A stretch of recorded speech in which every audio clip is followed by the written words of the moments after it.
মা কখনো তার সন্তানকে সম্পূর্ণ স্বাবলম্বী দেখতে পারে না। কথাটা আরেকবার বলছি, মা তার সন্তানকে স্বাবলম্বী দেখতে পারে না। তার মানে কি মা সন্তানের ক্ষতি চায়? এমনটাও বলছি না, কিন্তু মা চায় সন্তান তার উপর নির্ভরশীল হোক। তাই যতই আমরা মানুষের মুখে বলতে শুনেছি, বিশেষ করে মায়েদের মুখে বলতে শুনেছি, ছেলে বড় হয়েছে, এবার ওকে বিয়ে দেব, দিয়ে আমি একটু চাপ মুক্ত হব। মা কখনো এই চাপ থেকে মুক্ত হতে চায় না। ছেলেকে বিয়ে দিতে চায় এটা লোক সমাজে বলছে, কিন্তু সন্তানকে বিয়ে দিয়ে কোনো মা খুশি হয় না। কারণ যে সন্তানকে বা যে ছেলেটিকে তার মা ছোট্টবেলা থেকে 25 বছর 30 বছর পর্যন্ত প্রতিপালন করলেন, হঠাৎ করেই অন্য কোনো নারীর উপর তার সন্তান নির্ভরশীল হয়ে পড়বে, এটা মা মেনে নিতে পারে না। হ্যাঁ, অনেক সময় সাবকনসিয়াস মাইন্ডে তার এই ইনসিকিউরিটি অনেকটাই তাকে কষ্ট দেয়, কিন্তু বিয়ের পরে তার মা প্রথম রিয়েলাইজ করে সত্যি তার সন্তান বা তার ছেলেটি তার উপর আর ডিপেন্ডেন্সি রাখে না। এটা মায়ের একটা ইনসিকিউরিটি, এটা মায়ের একটা অত্যন্ত খারাপ লাগা, যার জন্য সেই মা তার সন্তানের উপরে কিছু করতে না পেরে সেই রাগগুলো, সেই অভিমানগুলো, সেই না পাওয়াগুলো, সেই অধিকার হারানোর যে যন্ত্রণা রয়েছে, সন্তান তার উপর নির্ভরশীলতা হারানোর যে যন্ত্রণা রয়েছে, সেটা সম্পূর্ণ যে নতুন নবাগত মহিলাটি এসেছে সেই নববধূর ওপর বা সেই বৌমার উপরে সমস্ত ধরনের বিরক্তিবোধকে মা উগরে দেয়। এবার মা আর বৌমার মধ্যে প্রবলেম যেটা হয়, সেটা স্ত্রীটা বা মহিলাটি ভাবেন যে এটা আমার পরিবার, এখানে সমস্ত অধিকার আমার। আর মা যিনি রয়েছেন, যিনি শাশুড়ি, তিনি ভাবছেন এখানে সমস্ত অধিকার আমার, আমি সন্তানকে মানুষ করেছি। তাই এই যে দুজন দুজনের অধিকার নিয়ে কাড়াকাড়ি করতে শুরু করে দেয়, তারপরে তাদের মধ্যে একটা বিদ্বেষ তৈরি হয়।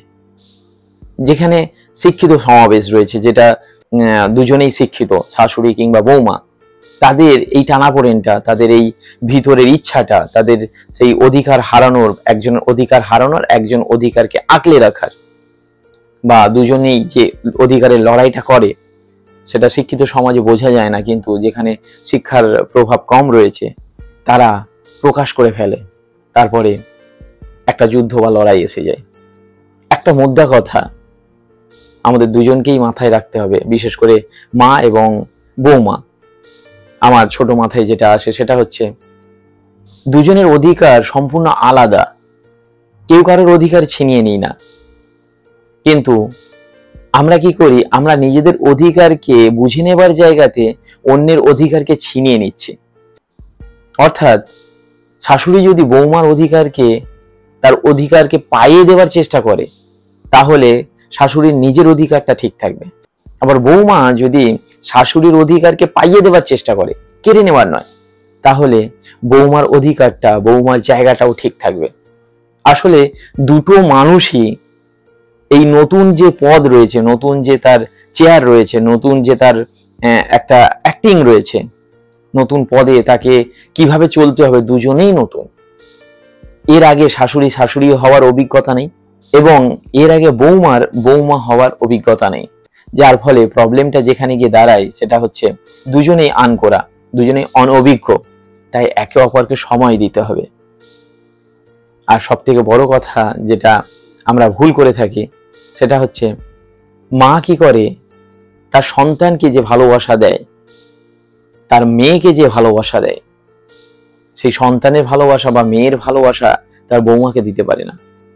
তার সন্তানের ক্ষেত্রে ক্ষমার ভাব থাকে, মানে সে যদি কোনো অন্যায় করে ফেলে, তার সন্তান মানে ছেলেটি বা তার নিজস্ব মেয়ে, সে যদি কোনো অন্যায় করে ফেলে, তাহলে শাশুড়ি কি করে, তাকে ক্ষমার চোখে দেখে। সে ভুল করলে তাকে শাসন করে না বা তিরস্কার করে না, কিন্তু বৌমা যদি ভুল করে, তাকে শাসনের চোখে দেখে, ক্ষমা করতে পারে না, তাকে তিরস্কার করে। আর বৌমা এই জায়গা থেকে আশা করে যে শাশুড়ি যিনি হয়েছেন, এতদিন তো তার মা তাকে ক্ষমার চোখে দেখেছে, তিরস্কার করেনি, বুঝিয়েছে, কিন্তু এখন ওই মায়ের জায়গায় যে শাশুড়ি মা এসেছেন, তিনি তিরস্কার করেন, তিনি ক্ষমা করতে জানেন না। তাই আপনার মধ্যে থেকে সে তার মাকে খুঁজে পায় না। আর উল্টো দিক থেকে যেটা হচ্ছে, এতদিন পর্যন্ত তার মেয়ে বা তার ছেলে শাশুড়ির কথা বলছে, তিনি এতদিন পর্যন্ত তার সন্তানদের কাছে কোনো তিরস্কার, পিছনে বলা, বদনাম এগুলো পায়নি। রাগ হলে সন্তানরা মায়ের উপর রাগ দেখিয়েছে, কিন্তু সেই রাগের মধ্যে হিংস্রতা থাকে না, সেই রাগের মধ্যে তিরস্কার থাকে না, সেই রাগের মধ্যে সমালোচনা থাকে না, সেই রাগের মধ্যে পর ভাব থাকে না। বৌমা কি করে, তার মাকে যদি কোনো অন্যায় করে থাকে, তার মাকে যেভাবে ট্রিট করে, তার মধ্যে যে ভালোবাসা থাকে, তার মধ্যে যে স্নেহ থাকে, তার মধ্যে যে সম্মান বোধ থাকে, সেটা শাশুড়ির বেলা থাকে না। যার জন্য আমাদের পরিবারে শাশুড়ি বৌমার একটা বিরাট বিভেদ তৈরি হয়, একটা বিরাট বিদ্বেষ তৈরি হয়, আর এর থেকে প্রত্যেকটা পরিবার নষ্ট হয়ে যাচ্ছে। একটা কথা আমাদেরকে মাথায় রাখতে হবে, বৌমাকে যদি মা বলতে শেখেন, মেয়ে করতে পারেন, তাহলে বৌমাও আপনাকে মা বলতে শিখবে, আপনাকে সত্যিকারের মেয়ের জায়গায় থেকে আপনাকে মায়ের আসন দিতে পারবে। অর্থাৎ আমাদের অ্যাটিটিউডটা আইনত ঠিক থাকছে। আমি তো এমন কিছু বলিনি, ব্যাপারটা এমন কিছু বলার নয়, ব্যাপারটা আন্তরিকতার। নিজের সন্তানদের ক্ষেত্রে যে আন্তরিকতা থাকে, বৌমার ক্ষেত্রে সেই আন্তরিকতাকে যদি আনতে পারেন, আর বৌমাদের ক্ষেত্রে নিজের মায়ের ক্ষেত্রে যে আন্তরিকতা থাকে, শাশুড়ির ক্ষেত্রে যদি সেই আন্তরিকতা আনতে পারেন, দেখবেন শাশুড়ি সত্যিকারের মা হয়েছে আর বৌমা সত্যিকারের মেয়ে হয়েছে। তো আশা করি আপনারা আমার কথা বুঝতে পেরেছেন। যদি ভিডিওটি সঠিক মনে হয়, তাহলে আমার জন্য কিচ্ছু করতে হবে না, এই ভিডিওটিকে আপনার লাইফে কাজে লাগান। ধন্যবাদ।